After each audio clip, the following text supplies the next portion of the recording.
Alléluia, que Dieu vous bénisse. Amen. Que sa grâce et sa faveur vous soient multipliées en abondance dans le nom de Jésus. Amen, amen. La semaine dernière, nous avons parlé, n'est-ce pas, des 3 dimensions du combat de David. Alléluia. Nous avons vu comment on peut recevoir l'onction et cette onction va nous permettre, n'est-ce pas, de mener des combats. Et on a dit clairement que sans l'onction, tu ne peux mener aucun combat. Alléluia. Bien la fois, quand nous recevons l'onction, c'est maintenant même que nous sommes confrontés à des difficultés, à des défis et tout ça. Et nous avons été enseignés pour nous faire comprendre que non, en ce moment-là, on n'a pas à avoir peur, mais nous sommes tout simplement en train d'être introduits dans notre destinée glorieuse. Amen. Alors je prie que véritablement l'onction de Dieu nous positionne, que l'onction de Dieu nous fortifie. Alléluia. Qu'on ne fuit pas, qu'on ne recule pas devant les combats, mais qu'on avance, qu'on progresse parce qu'au bout, il y a la victoire. Alléluia. Et donc aujourd'hui, n'est-ce pas, nous voulons parler, aborder un autre thème, un thème assez glorieux, un thème vraiment essentiel et important, un thème qui va bénir certainement la vie d'une personne en ce jour. Amen, amen. Et le thème de mon message ce matin, c'est tout simplement l'engagement. De là où tu es, dis engagement. Alléluia. L'engagement. L'engagement. Répète avec cœur, répète avec de tout ton cœur, l'engagement. L'engagement. L'engagement est ce sur quoi nous allons parler aujourd'hui. J'ai regardé dans la Bible, alléluia, il y a plusieurs personnes, n'est-ce pas, qui ont manifesté de l'engagement, mais il y a quelqu'un de particulier qui s'est distingué par la qualité de son engagement. Alléluia. On ne parle pratiquement pas de cette personne-là dans nos prédications, dans nos exhortations. La personne est complètement effacée, voire même oubliée. Mais aujourd'hui, je veux effectivement, par la grâce de Dieu, révéler cette personne parce que son attitude m'a touché, son attitude m'a bouleversé. Alléluia. Je veux ce matin qu'on voit l'engagement, n'est-ce pas, de Caleb. L'engagement de Caleb. Alléluia. Parce que aujourd'hui, plusieurs personnes disent être engagées. Plusieurs personnes parlent de l'engagement, mais leur attitude, leur comportement, leur acte ne montrent en rien qu'elles sont engagées. Certainement qu'en fait, elles ne savent pas ce que c'est que l'engagement. Et donc, du coup, peut-être aussi que la notion de l'engagement est méconnue. Voilà pourquoi aujourd'hui, n'est-ce pas, nous voulons donner une définition assez claire et assez nette de l'engagement. Alléluia. Que Dieu bénisse sa parole. Je prie vraiment que les cœurs soient réceptifs à recevoir ce message. Comme j'ai l'habitude de dire, ce n'est pas un message qui vient pour condamner quelqu'un, mais c'est un message au regard de la parole de Dieu qui vient pour positionner quelqu'un. C'est un message qui vient effectivement pour encourager quelqu'un, pour illuminer quelqu'un, pour aider quelqu'un à avancer, mais bien avancer avec le Seigneur. Alléluia. Gloire à Dieu. Donc, qu'est-ce que c'est que l'engagement? L'engagement, bien aimé, c'est tout simplement, n'est-ce pas, le fait de se lier par une promesse ou par une convention. Gloire à Dieu. C'est cela l'engagement. Aussi, l'engagement, dans l'engagement, il y a l'alliance. Qui parle d'engagement, parle d'alliance. L'engagement, alléluia, c'est tout simplement le fait, n'est-ce pas, de se lier à une décision volontaire de participation à un projet collectif ou personnel. Amen. Et bien le Seigneur, Dieu cherche des hommes et des femmes engagés. Dieu cherche, alléluia, des hommes et des femmes engagés dans cette année, dans ce millénaire, dans cette circonstance, dans cette saison. En ce moment-ci, Dieu cherche des hommes et des femmes engagés. Gloire à Dieu. Amen. Alors, en introduction, je vais nous demander d'ouvrir nos Bibles dans le livre de 1 Pierre 3, verset 21. Je veux introduire, alléluia, ma prédication de ce jour en nous conduisant dans les Écritures. Et notre premier texte, c'est dans le livre de 1 Pierre 3, verset 21. Je lis la parole de Dieu. Il est écrit, cette eau était une figure du baptême, qui n'est pas la purification des souillures du corps, mais l'engagement d'une bonne conscience envers Dieu et qui maintenant vous sauve, vous aussi, par la résurrection de Jésus-Christ. Amen, amen. Gloire à Dieu. De quoi il s'agit ici? Ici, on parle du baptême. Mais la révélation que nous devons avoir dans ce passage-là est que, en fait, ce n'est pas le baptême qui nous sauve. Ce n'est pas le fait que l'eau verse sur ta tête ou l'eau verse sur toi que tu es sauvé, non. Mais ce qui te sauve, en fait, comprends-le ce matin, c'est ton engagement. C'est l'engagement que tu prends de suivre le Seigneur. C'est l'engagement que tu prends de servir Dieu. C'est l'engagement, n'est-ce pas, que tu prends, alléluia, vraiment, de marcher selon Dieu. Amen. Donc, comprenez que ce n'est pas l'eau qui nous sauve, mais c'est l'engagement que nous prenons d'une bonne conscience envers Dieu qui nous sauve. Alléluia. Est-ce qu'on se comprend? C'est ça l'engagement. L'engagement, ce n'est pas le fait de verser l'eau sur ta tête, parce que plusieurs personnes disent que je suis baptisé, je suis confirmé, je suis rebaptisé, je suis reconfirmé. Mais alléluia, ça n'a pas de sens. Ce n'est pas le baptême, ce n'est pas l'eau qu'on verse sur toi qui te sauve. Alléluia. Parce que ces personnes-là proclament haut et fort qu'elles sont baptisées, elles ont reçu les eaux du baptême. Mais il n'y a pas ce changement-là. Il n'y a pas, alléluia, la nature de Dieu en eux. Il n'y a pas, alléluia, la bonne attitude. Amen. Donc, vraiment, au risque de me répéter, ce n'est pas l'eau qui verse sur toi qui te sauve, mais c'est ton engagement. C'est ta bonne conscience vis-à-vis de Dieu qui te sauve en fait. C'est-à-dire la mise en pratique de la parole de Dieu. Alléluia. Donc, c'était là mon introduction pour vous parler de ce que c'est que s'engager. Retenez que c'est l'action de prendre une bonne conscience envers Dieu. Ça peut être aussi envers les hommes, envers une personne. Alléluia. Par exemple, des personnes qui se rencontrent, un homme et une femme, qui disent, n'est-ce pas, qu'elles veulent se marier. Donc, l'engagement, en ce moment-là, leur donne de prendre des promesses vis-à-vis de chacun, vis-à-vis de l'autre. Donc, c'est le respect, n'est-ce pas, de ces promesses-là qui va permettre la réussite de ce mariage, de cette relation. Gloire à Dieu. Nous allons poursuivre pour prendre maintenant nos Bibles dans le livre de Nombre 14, verset 24. Et on va voir quelque chose. Nombre 14, dans l'Ancien Testament. Nombre 14. Nombre 14, verset 24. Et je lis la parole de Dieu. Il est écrit, et parce que mon serviteur Caleb a été animé d'un autre esprit et qu'il a pleinement suivi ma voie, je le ferai entrer dans le pays où il est allé et ses descendants le posséderont. Alléluia. Amen. Gloire à Dieu, gloire à Dieu. Nombre 14, verset 24. Je vous en supplie, prenez note et puis après, n'est-ce pas, lisez, relisez encore et Dieu vous bénira. Amen. Dans ce passage-là, c'est la parole du Seigneur. C'est Dieu, n'est-ce pas, lui-même qui parle. Amen. Dieu qui parle pour dire comme ça que son serviteur Caleb a pleinement suivi sa voie. Et de ce fait-là, donc, il le fera rentrer, dans le pays où il est allé et ses descendants le posséderont. De quel pays il s'agit? Il s'agit bel et bien de Canaan. Alléluia. Amen. La terre promise, la terre de la promesse. Amen. Alléluia. Amen. Gloire à Dieu. Amen. Et bien aimé le Seigneur, cette parole de « il a pleinement suivi ma voie » est révélée 7 fois dans les Écritures. 7 fois dans les Écritures, je l'ai noté, je peux vous donner rapidement. Nombre 14, verset 24. Nombre 32, verset 11. Nombre 32, verset 12. Deutéronome 1, verset 36. Josué 14, verset 8. Josué 14, verset 9. Et Josué 14, verset 14. 7 fois, n'est-ce pas, la parole de Dieu a dit comme ça qu'il a pleinement suivi ma voie. Alors, si le Saint-Esprit a répété 7 fois cette phrase au sujet de Caleb, c'est pour mettre l'accent sur la qualité de sa foi. Amen. Amen. Caleb avait une foi audacieuse. Caleb avait une foi victorieuse. Amen. Caleb avait une foi déterminante et déterminée. Amen. Caleb avait une foi authentique. Que dis-je? Caleb avait une foi spéciale. Amen. Car plusieurs aujourd'hui disent qu'elles ont la foi. Plusieurs personnes disent qu'elles ont la foi. Mais quand l'adversité se présente, quand le défi se manifeste, quand les épreuves arrivent, c'est là qu'on voit si tu as la foi ou tu n'as pas la foi. Passer parler, c'est bien beau, mais c'est dans ton comportement, dans ton attitude. Alléluia.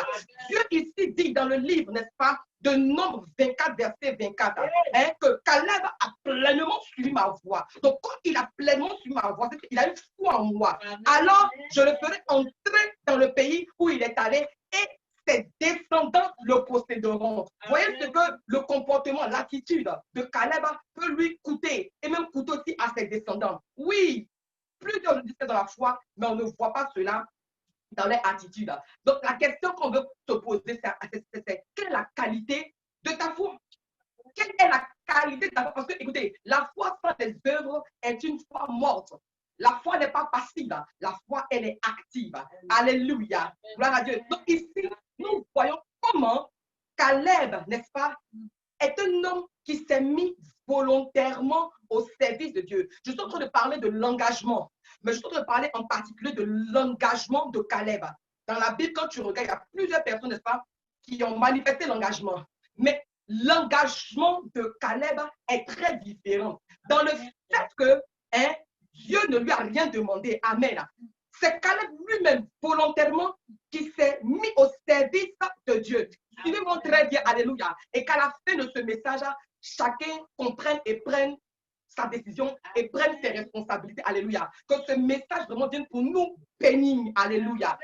Écoutez, quand vous parcourez les Écritures, vous allez voir que Caleb n'avait reçu aucune mission de la part de Dieu. Mais c'est d'ailleurs pourquoi on ne le mentionne pas quand on parle. Alléluia. Caleb, quand vous regardez les Écritures, vous allez voir que vraiment il n'a reçu aucun mandat, aucune mission de la part de Dieu. Amen. C'est bien, effectivement, Josué qui a reçu la mission. Quand nous regardons dans le livre de Josué 1, versets 1 à 2, Dieu s'adresse à Josué pour lui dire, Josué, Moïse, mon serviteur, est mort. Maintenant, lève-toi, passe ce Jourdain, toi et tout le peuple là. Dieu n'a pas dit Josué et Caleb. Non, il ne s'est pas adressé à Josué et Caleb.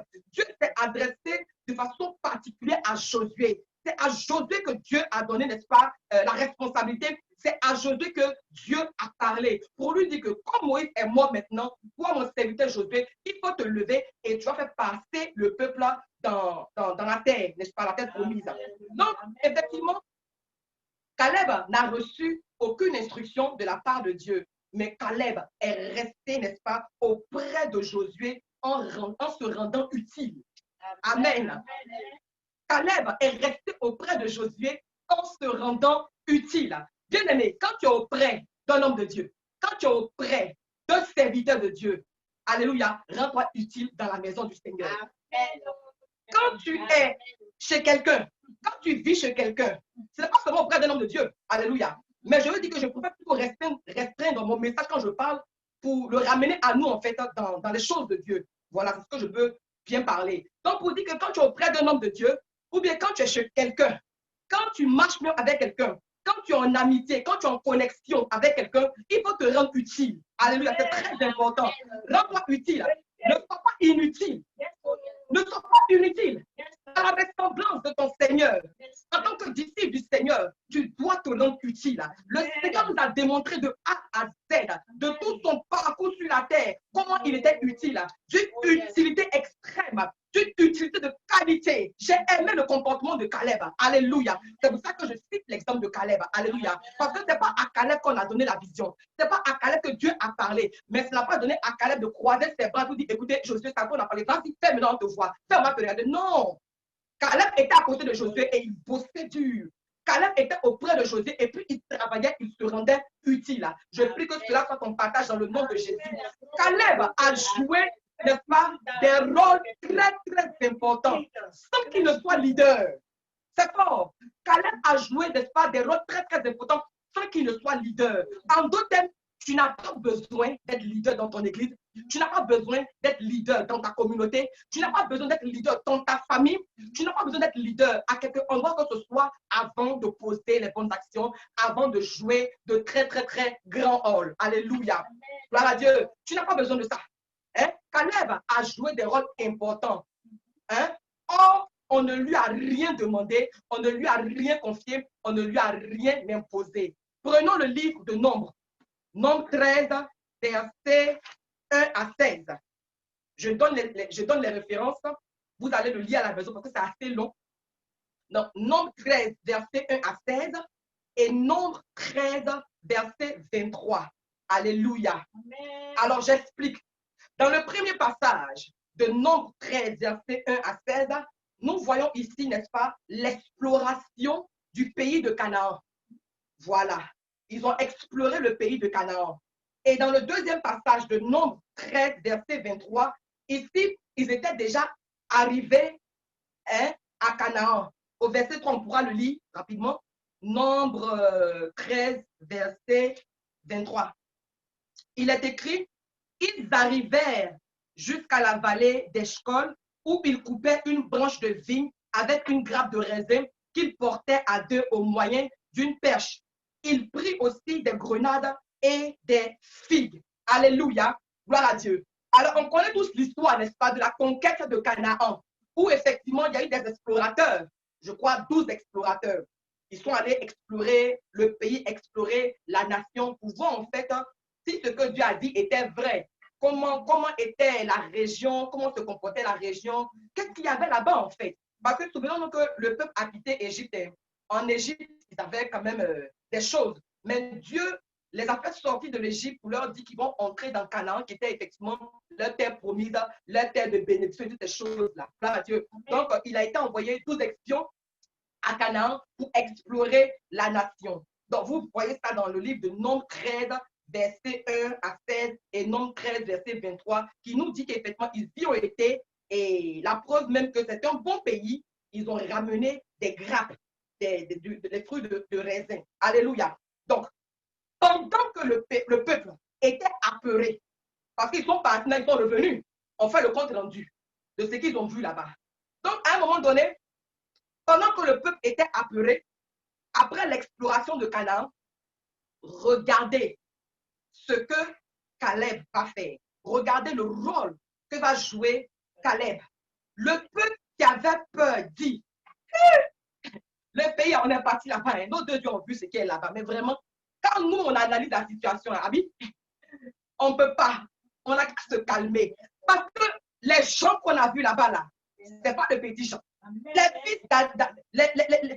fils d'Anak qu'on a vus là-bas, là, vraiment, c'est des personnes qui veulent commencer à décrire leur corpulence là. On ne va pas s'en sortir. Ça est tellement ils sont grands, tellement ils sont costauds. Modèle de Goliath là, c'est ton cas aussi. Comment on les a vus, ils sont grands, ils sont costauds. En tout cas, tu ne peux pas avec eux. Nous-mêmes, nous voici comme ça, fréquents, comme des sauterelles. Ah, on est parti, ce sont les raisins, on a aussi la preuve. Vous voyez les raisins qui sont là. Il fait beau, il y a le lait, il y a tout là-bas. Mais le peuple qui est là-bas, là, tu ne peux pas. Parce que pour pouvoir prendre les choses là, il faut. On ne peut pas. Ça, c'était ce que le peuple là était en train de dire, en train de bourrer les doigts, en train d'empêter l'atmosphère. Mais une personne va sortir, alléluia. Une personne va sortir, alléluia. Je te parle de Caleb, il dit, hey, chaque membre, descends là-bas, c'est toi. Hey, Caleb se lève et puis il dit, calmez-vous. Mon peuple, calmez-vous. Je peux voir combien vous êtes apeurés. Je peux voir comment vous êtes dans la frayeur. Alléluia. Mais dans le livre de Nombre 13, verset 30, Caleb va dire, montons, emparons-nous du pays. Nous y serons vainqueurs.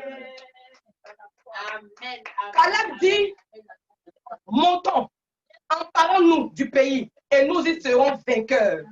Caleb va galvaniser le peuple. Voici un homme sur qui Dieu peut compter. Est-ce que Dieu peut compter sur toi? Alléluia. Pendant que le vent est contraire, lui, il donne une réplique. Il est un coach. Il coach le peuple. Alléluia. Le peuple qui était désespéré. Et grâce à lui, n'est-ce pas, ils sont rentrés à Canaan. Caleb n'avait aucun parcours guerrier. Caleb n'avait aucune carrure, n'est-ce pas, de guerrier. Mais Caleb était un bon coach. Dans la vie, il faut être un beau coach.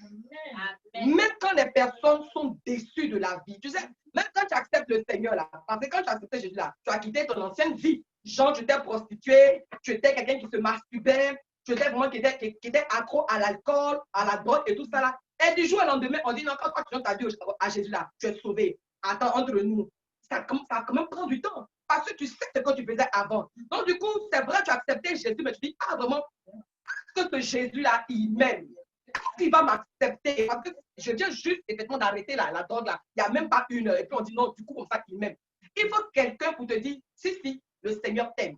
Il faut quelqu'un qui va t'encourager pour dire, oui, le Seigneur t'aime. Il faut voir quelqu'un qui va te dire, qui va te coacher, qui va te galvaniser pour dire, non, t'en fais pas. Le Seigneur, il a amour, il t'aime et tu vas réussir. Certainement que tu as échoué plusieurs fois, mais le Seigneur, il est bon. Le Seigneur, il est capable de te restaurer. Il est capable de te faire réussir dans le nom de Jésus. Amen, amen. Aujourd'hui, toutes les églises, n'est-ce pas, sont préoccupées à beaucoup de choses. Toutes les églises, n'est-ce pas, se cherchent. Chacun est vraiment en train de se chercher. Alléluia. Alors, nous sommes ici dans notre ministère. Et c'est à chacun de galvaniser son frère. C'est à chacun de galvaniser sa sœur. C'est à chacun, n'est-ce pas, de coacher son ami pour que l'œuvre de Dieu puisse avancer, pour que l'œuvre de Dieu puisse aller de l'avant. Il faut pouvoir, n'est-ce pas, nous coacher les uns les autres. Alléluia. Comme ce que Caleb a fait. Parce qu'il a fallu Caleb. Il a fallu être Caleb pour dire c'est vrai, mes frères et sœurs. On a été dans le pays de Canaan là. C'est vrai. Ce que vous dites là, c'est vrai. Mais moi, je vous dis, montons, emparons-nous du pays et nous serons vainqueurs. Écoutez, la chose c'est que Caleb n'a pas dit que non, on va essayer. Il n'a pas dit que non. Il dit, montons, on va s'emparer. C'est la foi. Alléluia. Mais écoutez, regardez ceci. Comment reconnaître, n'est-ce pas, une personne qui est engagée? Comment? Comment reconnaître une personne qui est engagée? Une personne qui est engagée, c'est une personne qui ne recule devant aucun danger. Oh yes. Une personne engagée, c'est une personne qui ne recule devant aucun obstacle. Une personne engagée, c'est une personne qui a la capacité de faire avancer quand le monde recule. Amen. Alléluia. Amen. Une personne engagée, c'est une personne dotée d'un volontarisme de qualité. Amen. Alléluia. C'est cela. Gloire à Dieu. Donc, je donne un exemple. Par exemple, un enfant qui fait ses études, et puis bon, il est venu avec ses résultats scolaires qui étaient minables, qui étaient misérables. Gloire à Dieu. Alors, le parent, qu'est-ce qu'il va faire? Face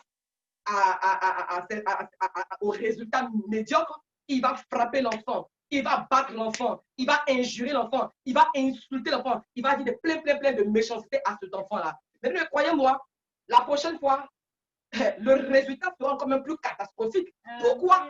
Parce qu'on n'a pas su, n'est-ce pas, faire sortir ce qu'il y a de grand, ce qu'il y a de meilleur, ce qui est d'un trésor inestimable de la vie de l'enfant. Donc, écoutez, c'est très important, n'est-ce pas, d'être de bons coachs. C'est très important de pouvoir encourager les uns et les autres. Amen. Parce que ton attitude, ton encouragement, ton coaching peut aider quelqu'un, n'est-ce pas, à entrer dans sa destinée glorieuse. Amen. Oui. Donc, aujourd'hui, quand tu donnes ta vie au Seigneur, tu te demandes est-ce que tu vas réussir. Il faut quelqu'un pour t'encourager, il faut quelqu'un pour t'aider, il faut quelqu'un, n'est-ce pas, pour te donner de bonnes paroles, pour te fortifier et te galvaniser. Amen. Dans le livre de Nombres 13, versets 29 à 30. Dans le livre de Nombres 13, versets 29 à 30, ici, nous voyons la persévérance. Alléluia. Amen. Nous voyons la persévérance. Je pourrais lire rapidement. C'est plein de lectures aussi. OK, Nombre 13, versets 29 à 30. Il est écrit, les Amalécites habitent la contrée du Midi. Les Hétiens, les Jébusiens et les Amoréens habitent la montagne. Et les Cananéens habitent près de la mer et le long du Jourdain. Amen. Amen. Caleb, au verset 30, fit taire le peuple qui murmurait contre Moïse. Il dit, montons, emparons-nous du pays, nous serons vainqueurs. Alléluia. Alors ici, en fait, on est en train de citer tous les ennemis qui sont dans la région. Les Jébusiens, les Amoréens, les Amalécites, les Cananéens et toutes ces choses-là. Ici, tous les ennemis, n'est-ce pas, sont cités. Et ce ne sont pas de petits ennemis, ce sont de gros ennemis. Ce sont des personnes depuis la création qui n'ont jamais été vaincues et ils vivent dans les créations. Déjà, eux-mêmes, ils aiment pas là, ils sont prêts même pour la guerre, ils sont préparés même à ça. C'était ces gens-là qui étaient dans la région-là. Aujourd'hui, quand tu regardes ta vie, tu vois que tous ces ennemis-là, ces Amalécites, ces Jébusiens-là, ils sont. C'est-à-dire que quand tu n'es pas marié là, c'est un genre d'ennemi qui est là. Quand tu n'as pas tes papiers, c'est un genre d'ennemi qui est là. C'est un genre de Jébusien qui est là. Quand tu n'as pas l'argent, c'est un genre d'Amoréen qui est là. Alléluia. Même quand tu es marié et puis dans ton couple, il n'y a pas de paix là. C'est un genre d'ennemi qui est là. Donc les ennemis là, ils t'entourent. Tu es criblé de problèmes. Tu es criblé de dettes. Tu es criblé vraiment de beaucoup de problèmes. Alléluia. Tous ces problèmes-là sont autour de toi. C'est visible. Tu peux voir. Alléluia. Mais toi, tu peux voir ces problèmes-là, effectivement. Toi, tu peux voir. Toi, tu as la vue. Mais il y a quelqu'un qui a la vision. Oh, je dis, toi, tu peux voir, mais il y a quelqu'un qui a la vision en la personne de Caleb, qui dit que oui, tu peux voir les problèmes, mais moi, je peux voir la solution derrière tes problèmes. Oui, vous pouvez voir les Cananéens aujourd'hui. Vous pouvez voir les Jébusiens aujourd'hui. Vous pouvez voir les Amoréens aujourd'hui. Vous pouvez voir les Amélécites aujourd'hui. Mais moi, Caleb, je peux voir alléluia, le lait et le miel.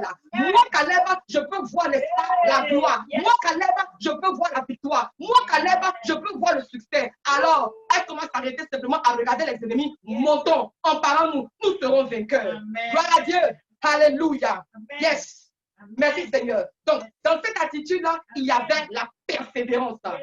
Caleb ne s'est pas laissé distraire. Caleb ne s'est pas laissé arrêter par quoi que ce soit et par qui que ce soit. Il a été persévérant. Il dit montons, montons. Pendant que les autres étaient découragés, il dit montons. Pendant que les autres étaient apeurés, il dit montons. C'était ça son langage, le langage de Caleb.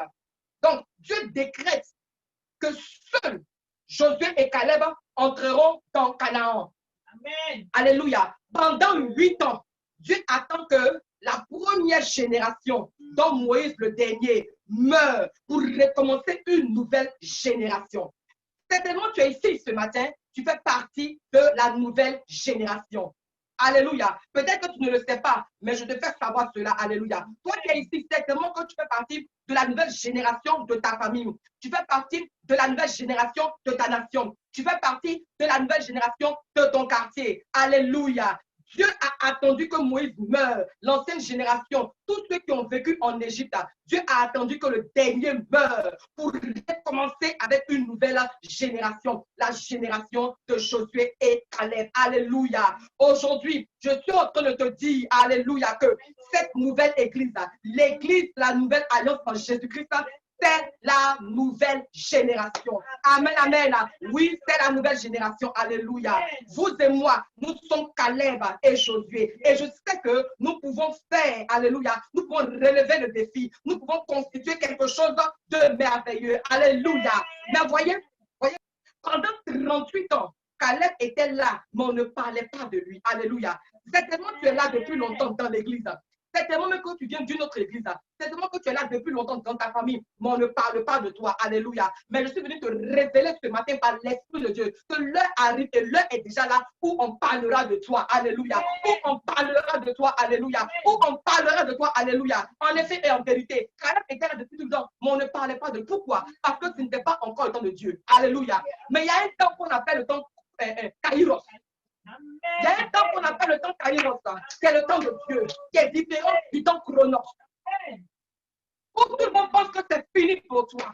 Où tout le monde pense que ah, vraiment la fille, là où elle est arrivée, là, vraiment, si elle ne s'est pas mariée hier, là, la vie, ce n'est pas aujourd'hui. Le temps Chronos, c'est le temps où les gens se disent que ah, vraiment, elle a fait des études quand on n'a rien donné. Et ce n'est pas aujourd'hui que quelque chose va se passer pour elle de bon. Non. Alléluia. Je bénis Dieu. Quand il y a le temps Chronos, mais il y a aussi un autre temps qui surpasse le temps Chronos, qu'on appelle le temps Kairos, qui est le temps de Dieu. Alléluia. Le temps est arrivé où Dieu te révélera. Le temps est arrivé où Dieu t'élèvera. Le temps est arrivé, alléluia, où Dieu va te glorifier dans ta vie. Pendant tout ce temps-là, Caleb a eu une bonne attitude. Caleb est resté concentré. Caleb n'était pas distrait. Il a compris que ce n'était pas son temps. Il est resté tranquille, il est resté serein. Je pense que c'est important dans la vie d'être patient. Ne sois pas pressé.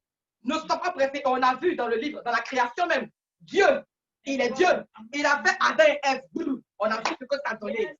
Donc quand Dieu a analysé là, il dit, ah, c'est bon, prochainement là. Ça a commencé petit d'abord. Alléluia. Il a fait l'enfant Jésus. Amen. Un peu.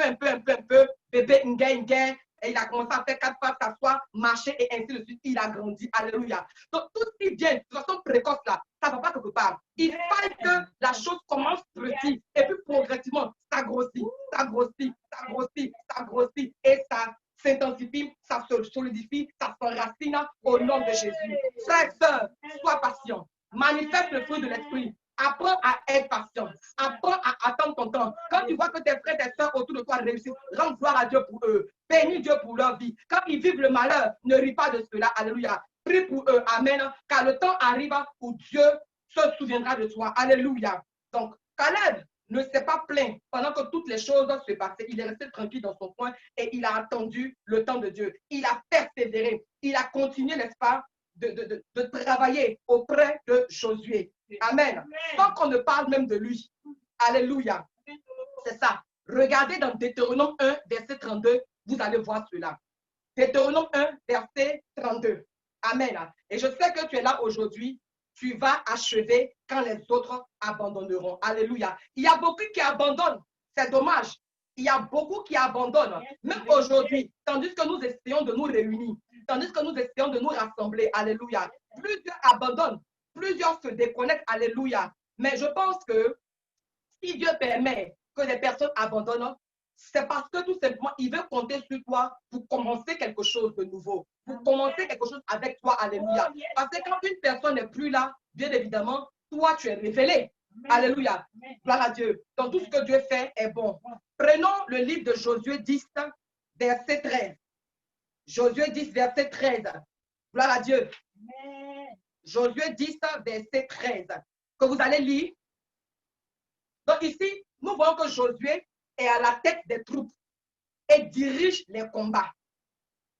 7 ans plus tard, lors du partage du pays, Caleb va lui réclamer, n'est-ce pas, son héritage. Amen. Caleb représentait la tribu de Juda. Donc Caleb va réclamer son héritage car il pensait à ce qu'il allait laisser comme héritage, n'est-ce pas, à sa descendance. Amen, amen. Amen. Nous lisons aussi dans le livre de Josué 14, versets 6 à 14. Vous notez Josué 14, versets 6 à 14 et Josué 12, versets 9 à 24. Josué 12, versets 9 à 24. Alléluia. Après le partage de certains territoires, donc, le peuple va rentrer dans une certaine lassitude. Ils ne vont pas chasser les Cananéens comme ce que Dieu a instruit. Ils vont dormir sur leur laurier, ils vont s'asseoir, ils ne vont plus rien faire. Alléluia. Ils ne vont plus chasser les Cananéens parce qu'ils sont fatigués. Ils vont s'asseoir. Mais quand nous regardons dans le livre de Josué 14, verset 12, Caleb demande la montagne où les ennemis sont logés. Josué 14, verset 12. Pendant qu'ils ont cessé les combats, Caleb va revenir pour demander la montagne où les ennemis sont logés, où les Anakim sont logés, c'est-à-dire les géants. Caleb va venir demander, n'est-ce pas, ce territoire-là. Bien aimé, vous voulez des bénédictions, mais ne cherchez pas de petites bénédictions. Visez haut, visez grand. Amen. Regardez Caleb. Il vient et puis il demande la grande montagne. Que lui, il va chasser les ennemis. Caleb ne se contente pas d'un héritage qui ne profite à personne. Mais il veut la grande part. Il veut la montagne où il y a des grandes villes fortifiées. Quand on te parle de grandes villes fortifiées, ça veut dire des villes qui sont protégées. Alléluia. Où les ennemis sont, où ils sont plusieurs là. C'est là-bas que Caleb dit, lui, il veut. Donc, vous dites que, n'est-ce pas, tu as un projet dans ta tête. Tu veux accomplir quelque chose. Tu veux partir quelque chose. Mais quand tu regardes, n'est-ce pas, à ce qui existe déjà, aux grands empires qui existent, aux grands magasins qui existent déjà, aux grandes sociétés qui existent déjà, tu dis que, ah, vraiment, ceux-là, ils sont déjà implantés. Est-ce que moi, je pourrais venir me faire un nom sur le soleil? Oui, tu pourras. Oui, tu pourras. Même si les gens ont déjà des multi-chaînes, même si les gens ont de grosses maisons, même si des gens ont de grands magasins, même si des gens ont de grandes boutiques, même si des gens, n'est-ce pas, ont de grandes choses, t'en fais pas. Toi aussi, tu peux arriver et puis, n'est-ce pas, posséder ta part. Alléluia. Écoutez, je vais dire à quelqu'un ce matin, même si dans ta famille, alléluia, il y a des hôtels qui ont été bâtis pour dire que pendant 1000 ans, tu ne te marieras jamais. Pendant 1000 ans, personne n'aura un enfant. Pendant 1000 ans, personne ne réussira. Toi, tu ne vas pas t'arrêter à là. Tu vas te lever comme Caleb et dire non, je refuse cela. Tu vas mener le combat et remporter la victoire dans le nom de Jésus-Christ de Nazareth. Que rien ne t'effraie, que rien ne te bloque, que rien ne t'arrête. Alléluia. Par l'onction de Dieu, par l'Esprit de Dieu, par l'autorité de Dieu, tu peux y arriver. Caleb ne s'est pas contenté, n'est-ce pas, de petites montagnes. Non, il est allé et puis il a dit que cette montagne-là, là où il y a les ennemis, là, j'ai l'onction de Dieu en moi, j'ai la puissance de Dieu en moi, j'ai l'autorité de Dieu en moi. Alors, j'irai et je m'en parlerai de cette montagne. Viens le Seigneur, que rien ne t'effraie. Le soleil, là, c'est nous tous nos têtes. Alléluia. Il pleut pour le méchant comme pour le bon. Gloire à Dieu. Tu veux bâtir une entreprise, lève-toi et bâtis l'entreprise par la grâce de Dieu, tu réussiras. Tu veux mener un commerce, lève-toi et commence, alléluia, à prendre les renseignements pour savoir comment on fait. Et tu vas y arriver au nom de Jésus. Toi aussi, tu peux y arriver. Parce que tous ceux qui ont réussi là, ils sont faits de chair et de sang comme nous. Alléluia. Mais en fait, ils y sont arrivés à cause de leur engagement, à cause de leur détermination, à cause de leur décision. Amen. Nous pouvons aussi grandir, nous pouvons aussi progresser, on peut aussi avancer, mais ça dépend de notre engagement, ça dépend de notre détermination, ça dépend aussi surtout de notre foi. Alléluia. Ce n'est pas impossible. Caleb dit, je vais aller dans ce pays qui est barricadé, je vais aller, n'est-ce pas, conquérir cette montagne qui est fortifiée, qui est même protégée, et je vais la posséder au nom de Jésus. Amen. Caleb est le combattant qui ne s'arrête pas à cause de pourquoi. Caleb est le combattant qui ne s'arrête pas pour dire qu'il paraît que. Caleb ne se limite pas à les qu'on dira-t-on. En fait, Caleb, il s'en fout de ça. Parce que plusieurs aujourd'hui là sont dans un environnement, sont dans une communauté, sont dans un lieu et ils ne vont pas chercher à avancer. Hein. Ils ne vont pas chercher véritablement à se concentrer pour avancer. Non. Mais eux, ils vont s'asseoir. Et puis là, commencer à regarder, dire, ah vraiment, depuis un certain temps, je vois que telle personne n'est pas en train de bien faire l'œuvre de Dieu là. Donc moi aussi, je vais arrêter. Il faut arrêter, on s'en fout. Il faut arrêter. Frère et soeur, si tu n'es pas là, Dieu dit que si on ne l'adore pas, c'est pas moi. Je te parle pour que tu changes en fait. Je ne t'attaque pas. Mais peut-être qu'il y a des vérités qui t'échappent. Tu peux ne plus vouloir adorer Dieu. Mais Dieu dit que si nous, je suis dedans aussi, Dieu dit que si toi et moi, on ne le fait pas, il suscitera des pierres pour le faire. Je dis non, c'est pas possible, je refuse ça. J'ai dit que je refuse ça. Je ne peux pas être là, vivante, et puis tu vas prendre une pierre à côté de moi pour te louer. Je refuse ça. Alors qu'est-ce que je dois faire? Je dois donc bien me comporter. Alléluia. Donc Caleb, lui n'est pas venu pour regarder autour, il n'est pas venu pour commencer à se couper des gens. Lui, il a affaire à son Dieu. Il a affaire, n'est-ce pas, à la bénédiction. Il a affaire, n'est-ce pas, à la conquête de Canaan. Il a affaire, n'est-ce pas, à aller et à posséder son héritage. C'est de ça qu'il s'agit. Toi, quelles sont tes motivations? Quelles sont tes motivations? Quelle est ta vision? Sur la terre des vivants, là, sur la terre des hommes, là, quelle est ta vision? Quel est le but pour lequel tu cours, en fait?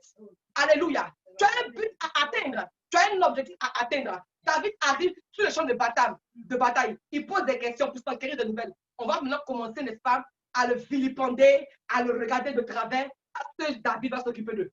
David sait c'est qui en lui. David sait que quand lui était dans la brousse, là, il a mené des combats. Donc, quand il regarde Goliath, là, il voit que Goliath n'est rien d'autre qu'un mouton et un lion. Mais les gens, ils ne savent pas. Mais les gens sont prompts à juger. Les gens, ils ne savent pas ta jeunesse. Ils ne connaissent pas ton histoire. Mais avec leurs deux yeux, là, ils vont regarder pour te juger. Mais toi, tu vas pas regarder à cela. Genre, quand tu fais une bonne action, et si est fait là, qu'est-ce qu'ils vont penser de moi? Non, toujours c'est moi qui. Il faut faire. Ce n'est pas eux qui te bénissent. Tu ne dépends pas d'eux. Alléluia. Toi, tu ne dépends pas d'eux. Donc, sois encouragé ce matin, alléluia, à courir pour atteindre tes objectifs. Alléluia. Caleb, il s'en fout de ce qu'ils vont penser. Qu'est-ce qu'ils vont dire? Il paraît que ceci, il paraît que cela. Non.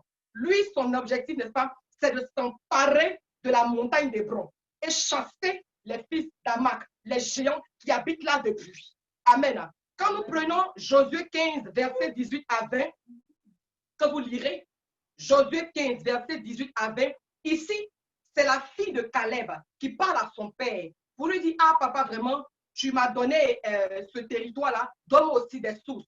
Et Caleb va lui donner, n'est-ce pas, les sources inférieures et les sources supérieures. Voyez-vous, pourquoi Caleb était en mesure de satisfaire sa fille? Parce que justement, il avait mené des combats. Il avait mené, n'est-ce pas, l'ultime combat. Caleb a découvert des sources pour sa postérité. Tu sais, si tu ne te bats pas là, tu n'auras aucun héritage à donner à tes enfants. Si tu ne te bats pas, alléluia, n'est-ce pas, tu n'auras aucun héritage à léguer à tes enfants, alléluia. Tu n'auras rien. Donc, voici pourquoi il est important de lutter, de se battre, alléluia. Donc, après ce combat, Caleb a eu vraiment d'autres grandes bénédictions et il a été en mesure de bénir sa fille en lui donnant les sources inférieures et les sources supérieures. Amen. Caleb, alléluia, vraiment, a reçu la récompense. Les combats dans nos vies nous permettent de découvrir des secrets. Les combats dans nos vies nous permettent de découvrir des trésors. Les combats dans nos vies nous permettent, oh oui, de posséder de grandes richesses pour notre prospérité. Alléluia. Gloire à Jésus-Christ de Nazareth. Au terme de mon message en ce jour, vraiment, je voudrais dire à une personne de pouvoir et de savoir s'engager. Alléluia. Amen. Oui, au terme de mon message, je voudrais que quelqu'un en ce jour vraiment puisse s'engager. Alléluia. Sache s'engager. Alléluia. Il y a plusieurs personnes qui se sont engagées dans la Bible. Je vais les citer brièvement. Je te parle par exemple de Ruth. Dans le livre de Ruth 1, versets 15 à 22. C'était une qualité aussi d'engagement. Alléluia. L'engagement de Ruth ici, effectivement, a consisté à se séparer de ses idoles pour s'attacher au peuple de Dieu. Alléluia. Pour s'attacher, n'est-ce pas, au véritable Dieu. Alors, cet attachement, cet engagement a coûté vraiment la grâce à Ruth, a coûté la bénédiction à Ruth, parce que Ruth a fait le choix de s'engager au Dieu de Naomi, qui était en réalité et en vérité le véritable Dieu. Elle a eu son mari. Mais ce n'est pas un petit mari, alléluia. Souvent là, Dieu nous arrache le bien pour avoir le meilleur. Souvent, Dieu nous arrache le meilleur même pour avoir l'excellent. Alléluia. Elle avait un premier mari, mais certainement que ce mari n'avait. On ne peut pas le comparer à Boaz. Boaz, quoi. Boaz avait un champ. Boaz avait un territoire. Boaz avait une parcelle. Alléluia. Et quand tu viens là, tu viens glaner, tu trouves de quoi manger. C'est de ça qu'il s'agit. Alléluia. Mais pour qu'elle puisse avoir Boaz là, il a fallu qu'elle s'engage. Alléluia. Je peux te citer aussi l'exemple, n'est-ce pas, de Pierre, dans le livre de Jean 6, versets 66 à 69. L'engagement de Pierre, dans le livre de Jean 6, versets 66 à 69. Alléluia. Amen. Ici, c'est Jésus-Christ, à un moment donné, qui apparaît sur la scène et qui a un langage. Alléluia. Amen. Les gens traitaient son langage de langage dur. On dit, mais quel est son langage? C'est un langage trop dur. Il nous dit, on n'a qu'à manger son corps, on n'a qu'à manger son sang. Ça, c'est quoi ça encore? On n'a qu'à faire ceci, on n'a qu'à faire cela. Plusieurs suivaient Jésus, mais à cause de ses paroles, ils n'ont pas pu continuer la course. Ils se sont arrêtés. Alors Jésus dit, mais attends, vous là, les autres sont partis et vous, vous êtes restés. Et Pierre prend la parole pour dire, ah, vraiment maître, on a analysé, on a regardé. C'est vrai quand tu dis certaines paroles, les gens s'en plaignent. Mais quand on regarde, on rentre au-dedans de nous là, on voit que c'est toi qui as les paroles de la vie. À qui irions-nous? Voyez-vous, Pierre s'est attaché, il s'est engagé, n'est-ce pas, à l'œuvre du Seigneur, à servir le Seigneur. Il y a aussi un autre exemple, et je vais arrêter avec les exemples. Il y en a tellement. L'exemple de Itaï, dans le livre de 2 Samuel 15, versets 19 à 22. 2 Samuel 15, versets 19 à 22. Alléluia. Ici, c'est un serviteur, un étranger là, vraiment, qui s'est attaché à David. Amen. Qui s'est attaché à David, vraiment, quand plus rien n'allait même avec David. David me disait que non, il faut partir. Il dit non. Il s'est engagé, n'est-ce pas? L'amour a fait qu'il est resté avec David. Dans les hauts comme dans les bas, il a fait le choix de rester avec David. Alléluia. Gloire à Dieu. Donc, c'était quelques exemples que je pouvais citer. Et je poursuis pour conclure, pour dire effectivement que il faut pouvoir, n'est-ce pas, s'engager. Il faut pouvoir s'engager et il faut savoir s'engager. Car, notez ceci, ce que je veux dire très important, car c'est l'engagement qui ouvre les portes de la bénédiction, tout simplement.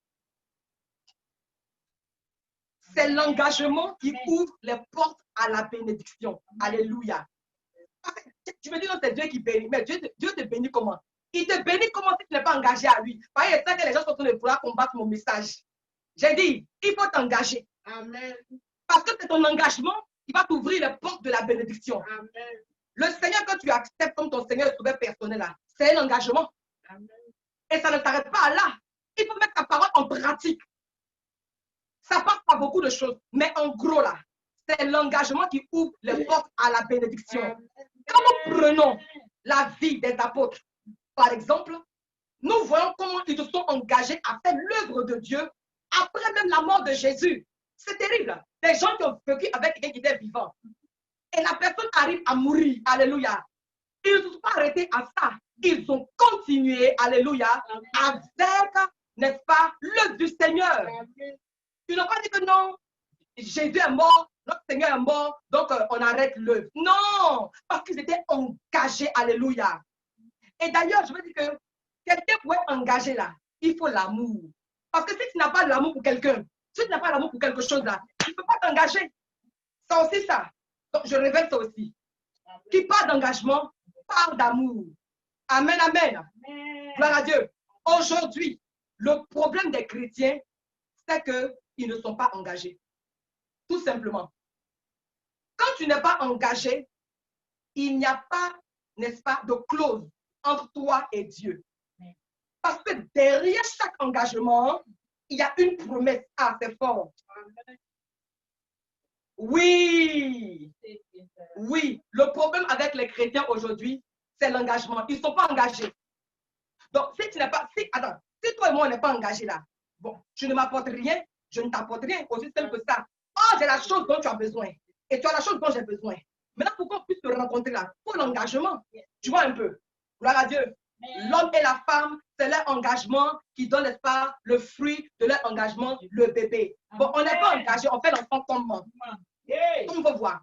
Donc, comprenez bien, bien le Seigneur, que quand tu n'es pas engagé, il n'y a aucune clause entre toi et Dieu. Parce que derrière chaque engagement, il y a une promesse. Aujourd'hui, cherchez à vous engager dans l'œuvre de Dieu. Oui, oui. Cherchez à vous engager dans l'œuvre de Dieu. Ne soyez pas seulement des participants. Sinon, participants, il y en a plein.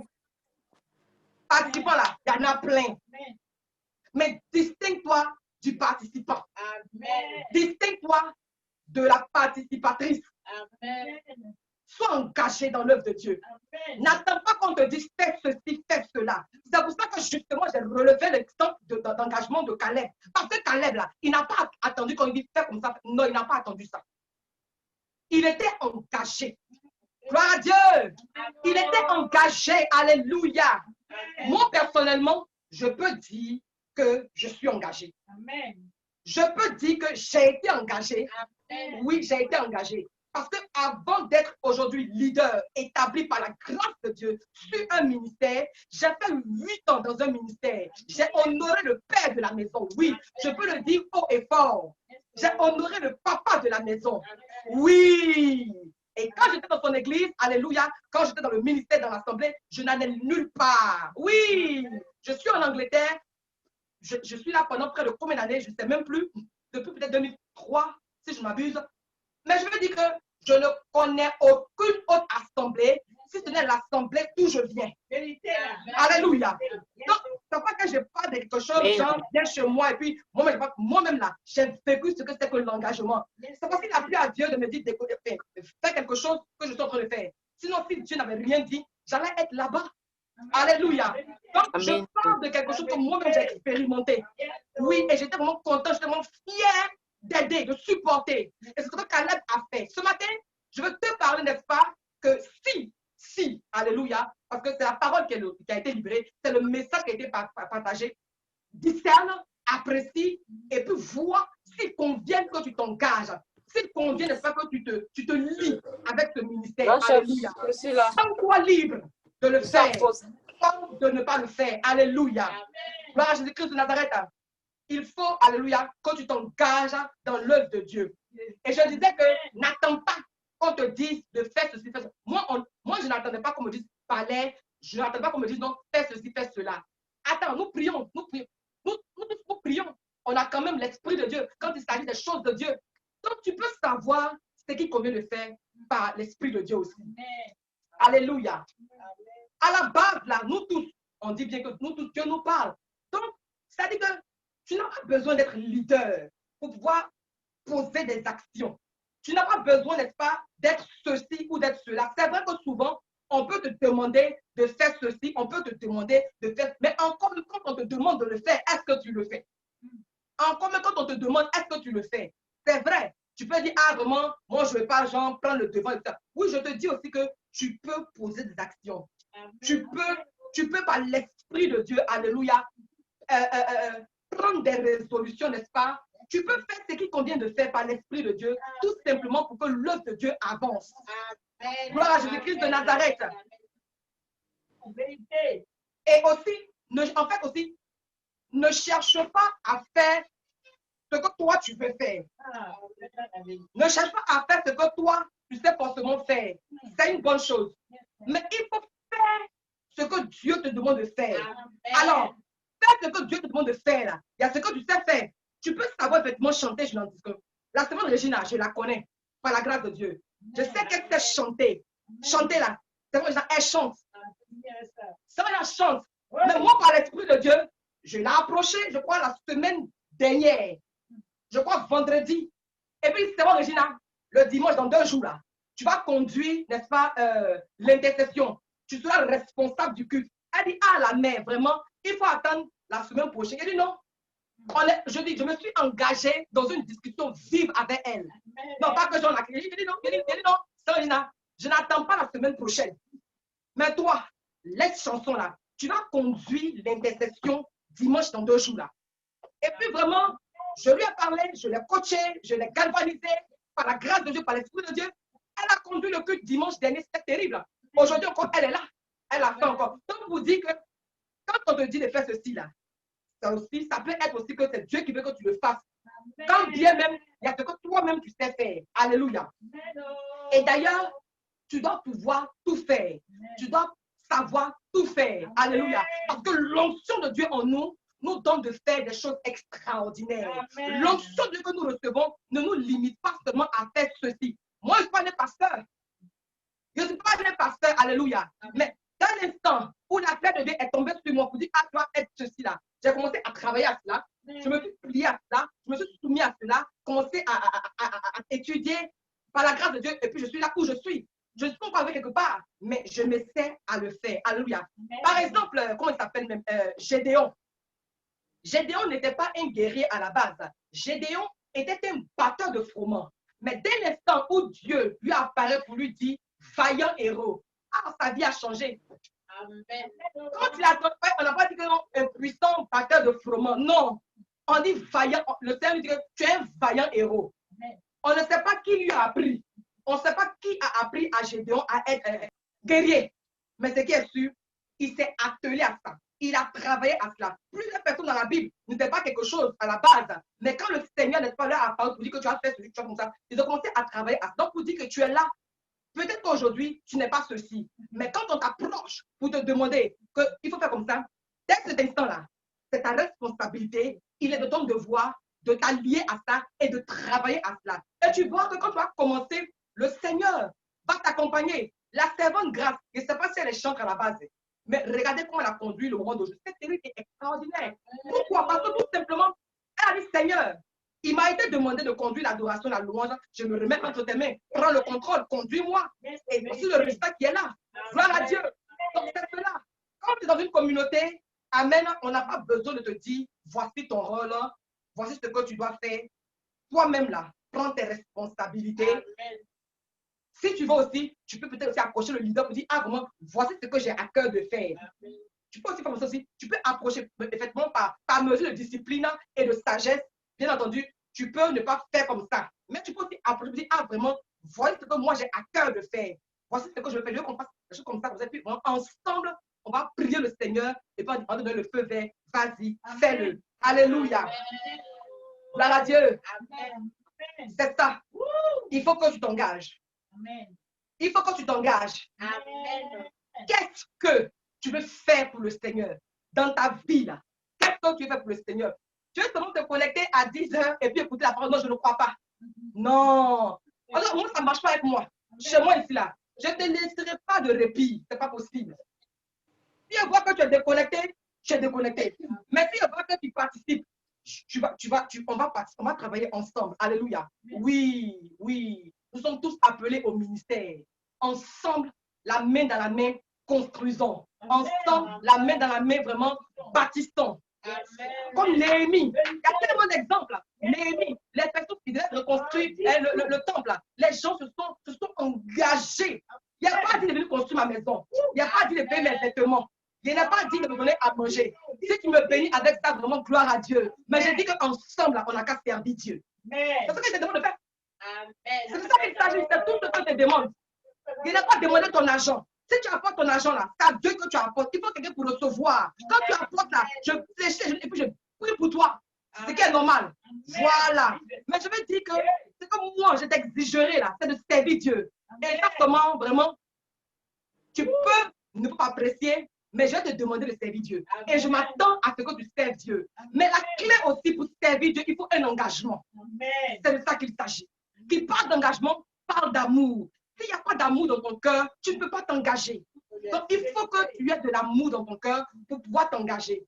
Donc, l'engagement, avant d'engager, c'est l'amour même de Dieu d'abord. Et aussi, l'amour de Dieu, c'est vrai, mais Dieu, tu le vois. Tu ne le vois pas.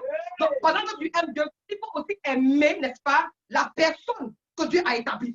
Il faut pouvoir aimer aussi la personne qui est là. Parce que si tu n'aimes pas la personne qui est moi, pas que j'ai mis ça trop long, si tu ne m'aimes pas, on ne peut pas travailler ensemble. La Bible dit, regardez, écoutez, je termine là. La Bible dit que Lucifer, l'ange, au départ, il n'était pas Satan. Le personnage est Lucifer, l'ange de lumière. Il était au ciel là-bas avec Dieu. Il avait une place de choix, une place de qualité. Vraiment, il avait une bonne place. Mais dès l'instant où il a commencé, n'est-ce pas, à se rébeller, dès l'instant où il a voulu prendre la place de Dieu, il dit, ah, c'est pas à côté de moi, descends. Et va là-bas. C'est ça. Aussi longtemps qu'on est ensemble, aussi longtemps que vraiment on est dans la cohésion, dans la parfaite harmonie, tu es l'ange de lumière. Mais si tu te joues façon, c'est mieux, pas à côté de moi, pas de l'autre côté. Alléluia. Donc, effectivement, je veux vraiment lancer un appel à un serviteur de Dieu. Lancer un appel de Dieu, un appel, n'est-ce pas, à une servante de Dieu. Moi, je crois en toi. Alléluia. J'ai foi en toi, alléluia. Je sais qu'ensemble, la main dans la main, le cœur dans le cœur, unis de même esprit, alléluia, comme ce que Acte 2, verset 46 en bas dit, que, n'est-ce pas, les apôtres et l'Église, hein, ils persévéraient dans la communion fraternelle. Ils persévéraient dans la fraction du pain. Ils persévéraient dans l'enseignement. Nous, on persévère dans quoi? Bon, quand les gars persévéraient là, Dieu ajoutait à l'église. Pendant qu'ils persévéraient dans ces bonnes choses-là, Dieu les bénissait. Et il se passait au milieu de grands miracles, là, de grands prodiges. L'œuvre de Dieu, là, ce n'est pas une seule personne. Et je ne peux pas m'auto-proclamer, je ne peux pas me réclamer de faire l'œuvre de Dieu seul. Et depuis le début, pour ceux qui sont avec moi, savent que moi-même, là, je refuse de faire seul. Alléluia. Donc, si tu vois que je suis en train de trop te suivre là, c'est pas quelque chose, hein. C'est parce que c'est ce qui est normal de faire. C'est ce qu'il convient de faire en fait. Je suis en train de te poursuivre, de dire en serviteur. Je suis en train de te dire que c'est ce qu'on doit faire. C'est ce que tu dois faire. Amen. Tu dois ta foi pour servir Dieu. Alléluia. Amen. Tu vois, quand Dieu ajoutait à l'église là, c'était à cause de leur cœur. C'était à cause de l'unité. Le dimanche, toi, tu vas venir toi seul. Et ça, c'est normal. On doit même te rappeler que tu dois partager les leaflets. Si on ne t'a pas dit vraiment, pour certains, ils le font, pour d'autres, ils ne le font pas. Bon, on te rappelle aussi, c'est dur pour toi de partager. Amen. Vraiment, servons Dieu. Partager les leaflets là, tu es en train de servir Dieu. Dieu même dit qu'on ne peut pas le représenter. Sinon, sur l'affiche là, c'est pas la photo, on allait voir. C'est la photo de Jésus, on allait voir. Mais en fait, la photo est là pour qu'on sache que ce n'est pas un robot, que c'est une personne, effectivement, qui fait l'œuvre de Dieu, tout simplement. Alléluia. Donc, ne regarde pas ma photo, regarde à Dieu et puis partage les leaflets.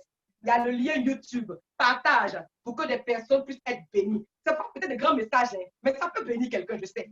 Ça peut bénir quelqu'un. Il y a une personne qui est à Paris, qui a regardé une vidéo sur, je crois, la prédication de l'évangile est une folie pour les autres, mais pour nous, enfin, oui, une folie pour les autres, mais pour nous, est une sagesse. Elle est à Paris, elle m'a écrit directement sur mon WhatsApp.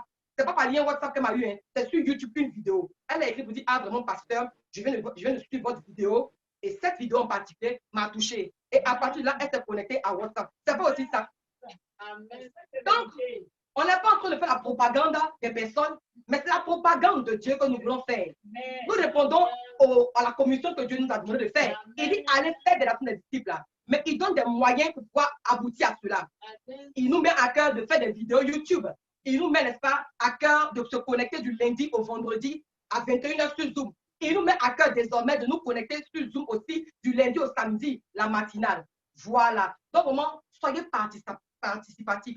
Engagez-vous à l'œuvre du Seigneur. Identifiez que vous êtes là où vous devez être et puis participer. Alléluia. Reconnaissez, attestez que vous êtes là où il faut être et puis participer. Alléluia. Dieu n'avait pas parlé à Caleb. C'est à Josué qu'il a parlé. Il dit, Moïse, mon serviteur, est mort. Maintenant, lève-toi, fais passer le peuple. Mais Caleb était là. Il n'a pas dit non. Ça, pasteur Jean Soman en a parlé. Tu es là, tu es Caleb. Il y a plein de Caleb qui sont là. Alléluia. Oui, j'ai médité, puis j'ai dit, du coup, le Seigneur m'a parlé beaucoup hier. Il dit, mais effectivement, quand Dieu appelle quelqu'un là, il y a ce qu'on appelle les animateurs de la vision. Amen. Voilà, c'est pas qu'il t'appelle toi seul. Jésus, il a été envoyé, mais est-ce qu'il a travaillé seul? Tu vois un peu, non? C'est comme ça. Donc, toi, ne refuse pas de travailler, ne refuse pas d'aider. Moïse a été envoyé pour délivrer le peuple là. Il n'a pas travaillé seul. On a vu le mystère de Hur et de, comment il s'appelle même là, Aaron, qui levait ses mains et puis le peuple remportait. Donc, c'est important. Je prie que des Caleb se révèlent. Je prie que des Caleb sortent, n'est-ce pas, de leur trou. Je prie, n'est-ce pas, que des Ruth sortent. Je prie que des Pierres sortent. Alléluia. Je prie que beaucoup parmi vous se distinguent de la foule. Parce que ce n'est pas tout le monde. Il y a des gens qui sont de la foule. Mais il y a des gens vraiment que Dieu aussi met à côté pour soutenir l'homme de Dieu. Alors, je lance encore un appel à tous ceux qui sont connectés en ce jour.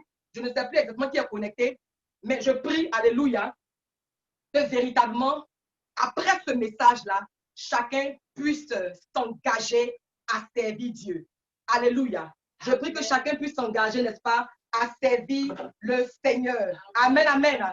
Alors que Dieu vous bénisse et souvenez-vous que derrière chaque engagement, il y a une promesse. Derrière chaque engagement, il y a une bénédiction. Ainsi prend fin mon message de ce jour.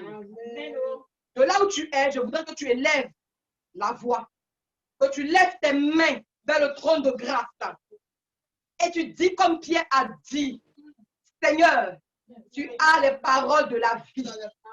À qui irions-nous? Seigneur, tu as les paroles de la vie. À qui irions-nous? Nous sommes dans le ministère de l'Église de la Nouvelle Alliance en Jésus-Christ. Donne-nous de nous engager à te servir en esprit et en vérité. Comme Caleb, à ne pas regarder qu'est-ce qu'ils vont dire, qu'est-ce qu'ils vont penser de moi, mais de pouvoir être vraiment des personnes qui animent la vision, des personnes qui soutiennent l'œuvre, des personnes qui soutiennent le pasteur Jasper, des personnes qui aiment le pasteur Jasper suffisamment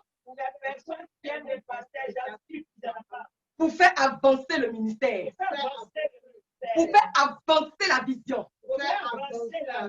Au nom de Jésus, je prie, oh Dieu de gloire, je te remercie Seigneur pour toute la famille Nouvelle Alliance en Jésus-Christ, en particulier pour ceux-là qui ont été connectés, parce que ceux qui n'ont pas été connectés n'ont rien entendu. Je prie, oh Dieu, que ceux qui ont écouté le message, et selon que l'Esprit leur a parlé, à partir d'aujourd'hui, puissent se décider, oh Seigneur, à s'engager à l'œuvre, afin qu'effectivement, l'œuvre de Dieu puisse avancer. C'est tellement que moi, je ne sais pas qui est capable de faire ceci, mais toi, Dieu, tu connais. Alors, je prie que l'Esprit de Dieu vous touche. Je prie que l'Esprit de Dieu te touche. Je prie que l'Esprit de Dieu te touche. Et que l'Esprit de Dieu réveille en toi les talents et les qualités, les dons spirituels que Dieu a déposés en toi pour servir dans un ministère. En ce jour, reçois la grâce de Dieu. En ce jour, reçois la faveur de Dieu. Ce qui était en toi, qui était endormi, ce qui était en toi, qui était affaibli, ce qui était en toi, qui avait même séché. Comme tu veux servir Dieu, je prie que l'onction de Dieu, je prie que l'onction de Dieu qui est sur ce ministère, qui est sur ma tête, te rencontre et te réveille. Réveille les dons spirituels en toi. Réveille les talents qui sont couchés. Réveille le champion qui est en toi. Réveille le champion qui est en toi. Réveille le héros qui est en toi. Dans le nom de Jésus. Sers Dieu. Sers Dieu. Sers Dieu. Parce que le service que tu vas donner à Dieu va te récompenser. Le service que tu donneras à Dieu va te récompenser. progresser. Évangélise. Aie la bonne attitude. Reste concentré, car à la fin, il y a la victoire. Au bout, il y a la victoire. Derrière chaque engagement, il y a une promesse. Derrière chaque engagement, il y a une bénédiction. Derrière chaque engagement, il y a une grâce. Que Dieu vous bénisse dans le nom de Jésus. Amen, amen, amen.